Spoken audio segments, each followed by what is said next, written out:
Salam Nusantara bagi kita semua. Selamat datang kembali di channel Ray Konoha. Di video saya sebelumnya, ketika saya mengatakan bahwa menurut data tidak ada manusia Indonesia itu yang asli, atau tidak ada suku asli Indonesia atau orang asli yang mendiami Indonesia itu yang asli, nggak ada menurut data ya. Jadi semua orang-orang Indonesia sekarang ini adalah pendatang. Ketika saya mengatakan seperti ini, banyak kemarin yang ngomelin saya di video saya sebelumnya. Padahal kalau kita tes DNA, tidak ada yang namanya tes DNA, hasil tes DNA maksudnya yang asli Indonesia gitu, nggak ada. Jadi kita itu semua itu berasal dari luar, pendatang. Ketika saya mengatakan seperti ini di video saya sebelumnya, banyak yang ngomelin saya gitu, kamu tidak nasionalis lah, tidak ini mengerti sejarah lah. Padahal ketik aja di Google gitu, cari fakta yang sebenarnya gitu, riset aja gitu, atau kalau nggak percaya tes DNA deh gitu. Itulah salah satu bukti bahwa Indonesia itu masih alergi yang namanya fakta. Ketika saya mengatakan seperti ini, banyak yang nggak terima gitu, alergi fakta. Padahal kalau diteliti secara mendalam, nggak ada yang namanya orang Indonesia asli, itu nggak ada.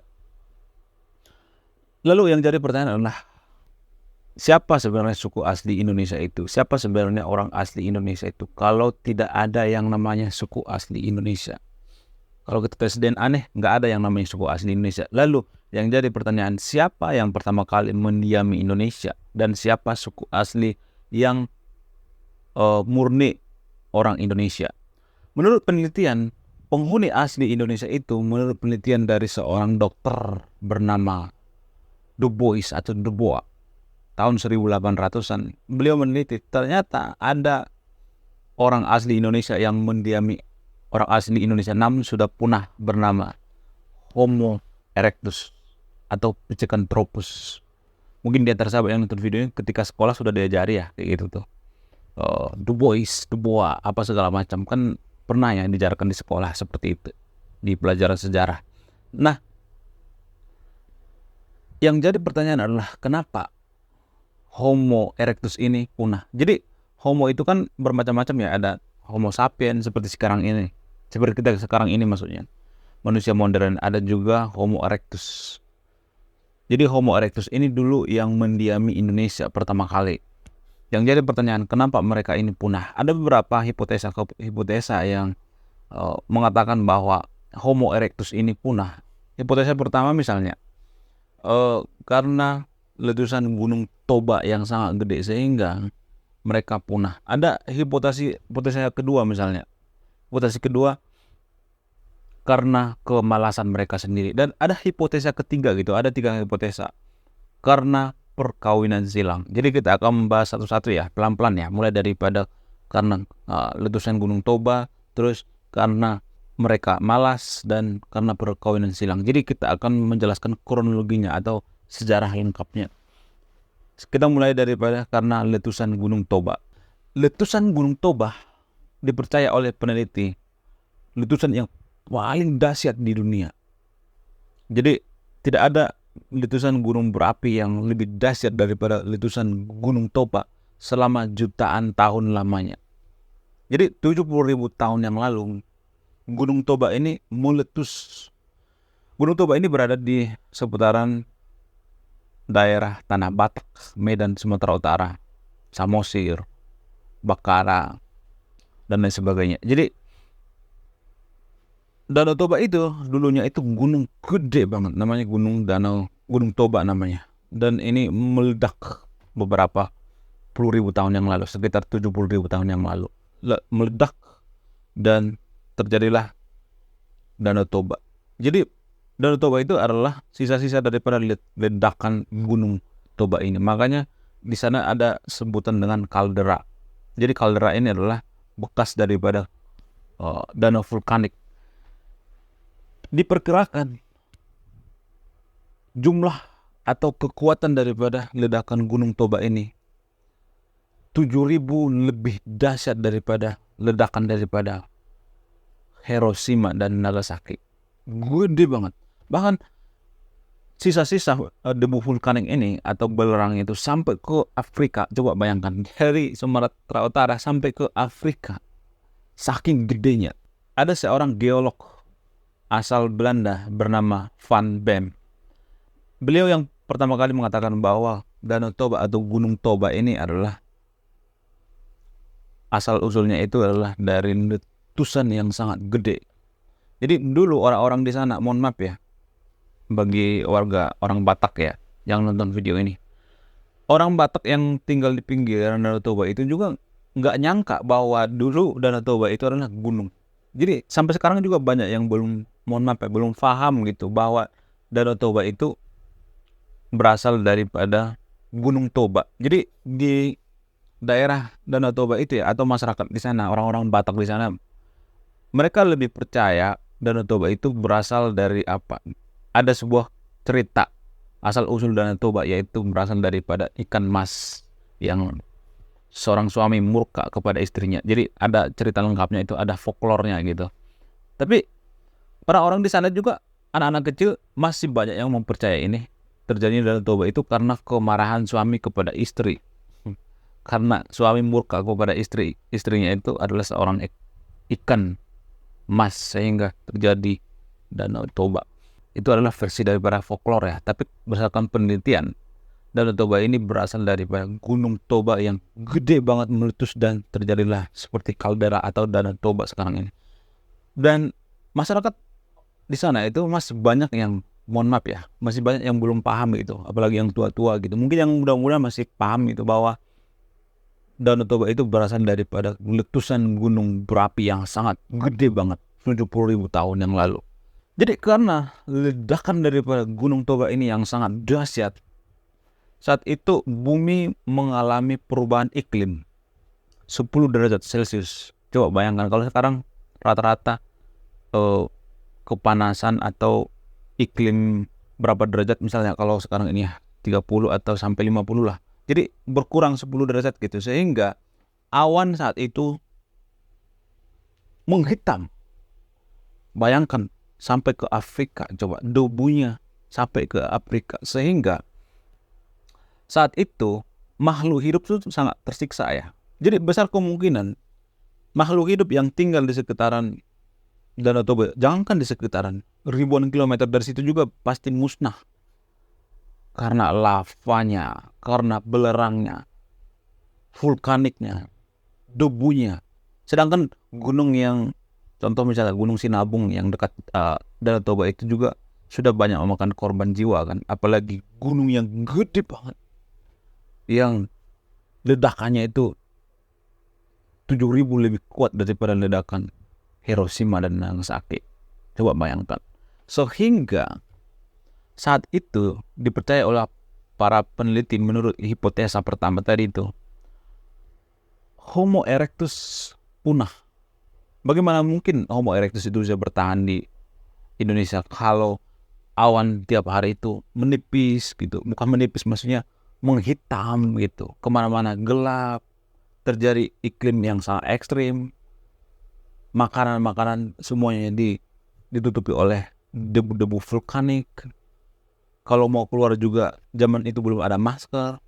Jadi itulah salah satu alasan yang paling kuat kenapa Homo erectus punah di Asia Tenggara, khususnya di Indonesia. Itu hipotesa pertama.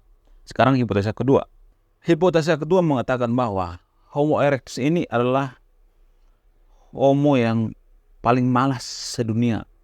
Bahkan peralatan mereka itu tidak keren-keren amat. Jauh lebih kreatif Homo sapien. Jadi diperkirakan bahwa Homo sapien atau manusia modern seperti kita sekarang ini diperkirakan pernah hidup sejaman dengan Homo erectus. Tapi karena Homo erectus ini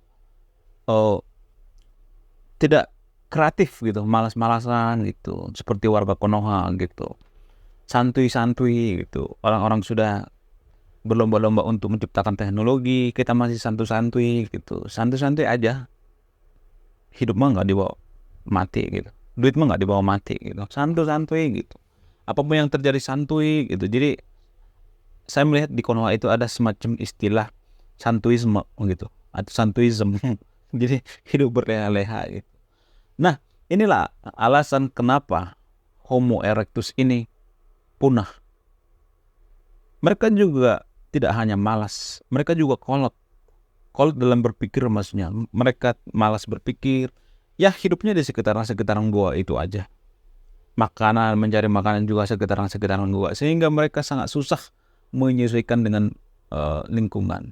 Jauh lebih kreatif Neanderthal, Homo sapiens dan lain sebagainya. Neanderthal juga prediksi Neanderthal itu sejenis manusia purba yang ditemukan di daerah Jerman ya.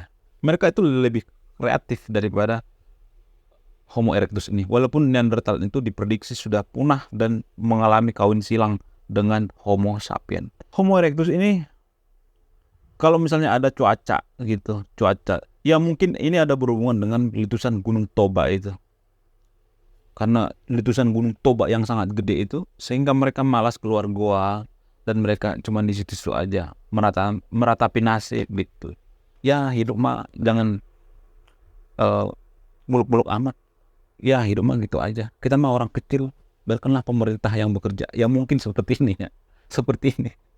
Ya kita mengharapkan belas kasihan pemerintah. Kita mah orang kecil nggak bisa apa-apa gitu. Jadi prinsip Homo erectus juga udah ada seperti ini dulu, udah ada ya. Jadi itulah alasannya kenapa Homo erectus itu punah saat itu, sehingga kita hanya bisa menemukan tulang belulang daripada Homo erectus. Dan dipercaya Homo erectus lah, kalau misalnya Homo erectus ini hidup, Homo erectus inilah yang menjadi DNA asli Indonesia.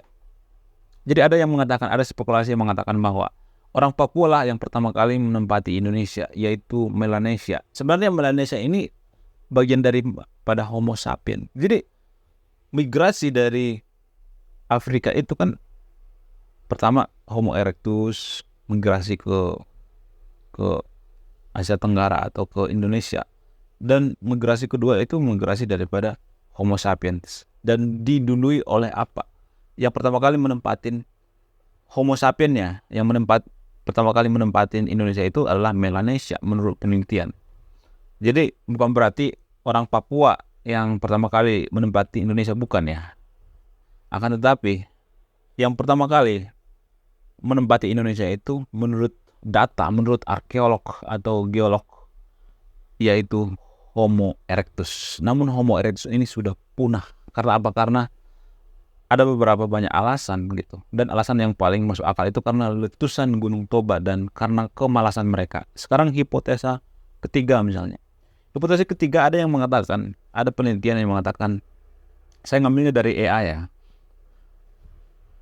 Homo erectus ini punah karena mungkin saja mereka ini berkawin silang gitu. Dengan apa? Dengan hominim yang lebih baru atau manusia purba yang lebih baru. Sebenarnya ya masih banyak misteri manusia purba yang ada di Indonesia ya, seperti Floresiensis gitu. Jadi penemuan daripada Homo floresiensis ini yang di Flores ini yang ditemukan oleh para ahli baru-baru ini. Bukan baru-baru ini, udah beberapa tahun yang lalu. Cuman ini lebih meledak di Eropa daripada di Indonesia. Jadi orang-orang di Eropa itu lebih tertarik dengan penemuan-penemuan daripada Indonesia. Jadi beberapa tahun kemudian Homo floresiensis ini diangkat lagi gitu. Sementara waktu penemuan pertama kali itu di Eropa itu kan meledak. Kenapa Homo floresiensis ini menjadi menggetarkan Eropa saat itu, atau bikin penemuan-penemuan sebelumnya itu terbantahkan? Kan penemuan sebelumnya itu kan beranggapan bahwa semakin gede kepala manusia itu, maka semakin otaknya besar dan semakin cerdas. Itu kan pengertian atau penelitian awal terhadap manusia purba ya. Cuman ada penemuan baru di Flores, yaitu Floresias. Ditemukan manusia hobbit gitu, kecil, badannya kecil, tapi mereka manusia modern gitu. Jadi teori yang mengatakan bahwa manusia semakin gede otaknya itu semakin cerdas itu terbantahkan dengan penemuan-penemuan daripada Floresias ini. Masih banyak penelitian-penelitian. Jadi saya fokus dulu ya membahas siapa manusia pertama di Indonesia. Jadi manusia pertama di Indonesia itu nggak ada. Kita itu sebenarnya bermigrasi dari luar. Coba bayangkan, ketika ledakan Gunung Toba itu, siapa yang bisa hidup di sekitaran Sumatera? Nggak bisa, nggak ada yang hidup guys. Bahkan hewan-hewannya juga punah. Iya kan? Nggak ada yang bisa hidup guys. Nggak ada yang bisa hidup di sekitaran ledakan gunung itu. Apa aja dimusnahkan dengan larvanya sampai ke Afrika coba. Apanya? Ledakannya, puing-puingnya sampai ke Afrika. Ledakan Gunung Toba ini.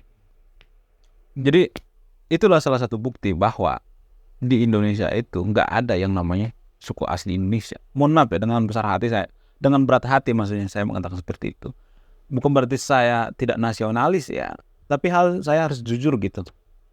Jadi kalau kita tes DNA itu, orang Indonesia kalau tes DNA itu ya, misalnya DNA itu nggak ada yang namanya sepenuhnya Indonesia.